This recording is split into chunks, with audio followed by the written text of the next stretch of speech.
மருத்துவர் உடையில் சுற்றிய பயங்கரவாதிகள், நெருங்கிய போலீஸ், குண்டுவெடிப்பின் பின்னணி.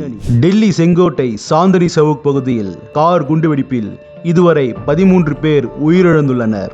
20க்கும் மேற்பட்டோர் காயமடைந்து மருத்துவமனையில் சிகிச்சை பெற்று வருகின்றனர். இந்த நிலையில் இந்த குண்டுவெடிப்பை நிகழ்த்திய பயங்கரவாதி முகமது உமர் மாட்டிக்கொள்வோம் என்கிற அச்சத்தில் முன்கூட்டியே இந்த குண்டுவெடிப்பை நிகழ்த்தி இருப்பது தெரிய வந்துள்ளது. ஜம்மு காஷ்மீர் காவல்துறையின் தேடுதல் படலம் கடந்த அக்டோபர் 27ஆம் தேதி தொடங்கி இருக்கிறது. இந்தியாவால் தடை செய்யப்பட்ட ஜெய்ஷ்-இ முகமது அமைப்பினருடன் நெருங்கிய தொடர்பில் இருந்த அடில் அகமது என்ற மருத்துவர் அந்த அமைப்புக்கு ஆதரவாக பிரச்சாரம் செய்துள்ளார். அக்டோபர் 27ஆம் தேதி ஜம்மு காஷ்மீரில் அந்த அமைப்புக்கு ஆதரவாக போஸ்டர் ஒட்டியிருந்ததை கவனித்த ஜம்மு காஷ்மீர் போலீஸ் சிசிடிவி காட்சிகள் மூலம் அடில் அகமதுவின் தொடர்பை உறுதி செய்தனர். இதன் பின்னர் அவனை கண்காணிக்க தொடங்கினர். உத்தரப்பிரதேசத்தில் வைத்து நவம்பர் 6ஆம் தேதி அடில் அகமதுவை கைது செய்தனர். அடில் அகமது அளித்த தகவலின் பேரில் ஜம்மு காஷ்மீர், ஹரியானா உள்ளிட்ட பல்வேறு பகுதிகளில் இரு மாநில காவல்துறையும் இணைந்து தீவிர தேடுதல் வேட்டையில் ஈடுபட்டனர். அப்போது ஹரியானா அல் பதா பல்கலைக்கழகத்தில் மருத்துவராக பணியாற்றி வந்த முஷாமில் குறித்த தகவல் கிடைத்தது. முஷாமில் தங்கியிருந்த இடத்தில் இருந்து 2900 கிலோ அம்மோனியம் நைட்ரேட், எந்திர துப்பாக்கிகள், பேட்டரிகள் பறிமுதல் செய்யப்பட்டன. அவருடன் தொடர்பில் இருந்த ஷகீன் என்ற பெண் மருத்துவரும் கைது செய்யப்பட்டார். இந்த மருத்துவ குழுவுடன் தொடர்பில் இருந்த மற்றவர்கள் குறித்து தீவிர விசாரணை நடைபெற்று வந்தது.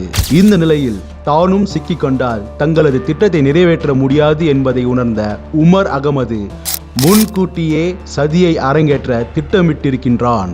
அவசரமாக வெடிமருந்து நிரப்பிய காரை எடுத்துக்கொண்டு டெல்லியின் மக்கள் நடமாட்டம் அதிகம் உள்ள சாந்தினி சவுக் பகுதிக்கு வந்து நிறுத்தி வெடிக்க செய்திருக்கின்றான். இதனால் அப்பகுதியில் நின்றிருந்த 13க்கும் மேற்பட்டவர்கள் உயிரிழந்திருக்கின்றனர். 20க்கும் மேற்பட்டோர் காயமடைந்து மருத்துவமனையில் அனுமதிக்கப்பட்டிருக்கின்றனர். ஒருவேளை பாதுகாப்பு படையினர் மற்ற இருவரையும் கைது செய்திருக்காவிட்டால் மூவரும் சேர்ந்து தற்கொலை படையாக மாறி வெவ்வேறு இடங்களில் இந்த தாக்குதலை நடத்தியிருப்பார்கள் எனவும் தகவல்கள் வெளியாகி இருக்கின்றன. இந்த சூழலில் கார் குண்டுவெடிப்பு தொடர்பாக மற்றொரு புறம் தேச விரோத பிரச்சாரங்கள் அரங்கேறி கொண்டிருக்கின்றன.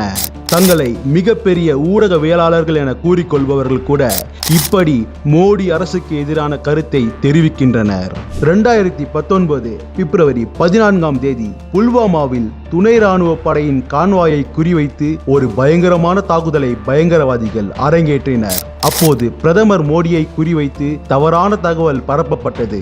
நாடாளுமன்ற தேர்தலில் வெற்றி பெறுவதற்காக பிரதமர் மோடி திட்டமிட்டு இந்த தாக்குதலை நிகழ்த்தியிருப்பதாக தெரிவித்தனர். ஆனால் 2020ஆம் ஆண்டு அந்நாட்டு நாடாளுமன்றத்தில் பேசிய பவாத் சௌத்ரி என்ற அமைச்சர் புல்வாமா தாக்குதல் இம்ரான் கான் அரசுக்கு கிடைத்த வெற்றி என்றார். அதே போல ஆபரேஷன் சிந்தூரின் போது பேசிய பாகிஸ்தான் விமானப்படை தளபதி அவுரங்கசீப் அகமது புல்வாமா தாக்குதல் பாகிஸ்தானின் தாக்கும் திறனுக்கு சாட்சி என்று பேசினார்.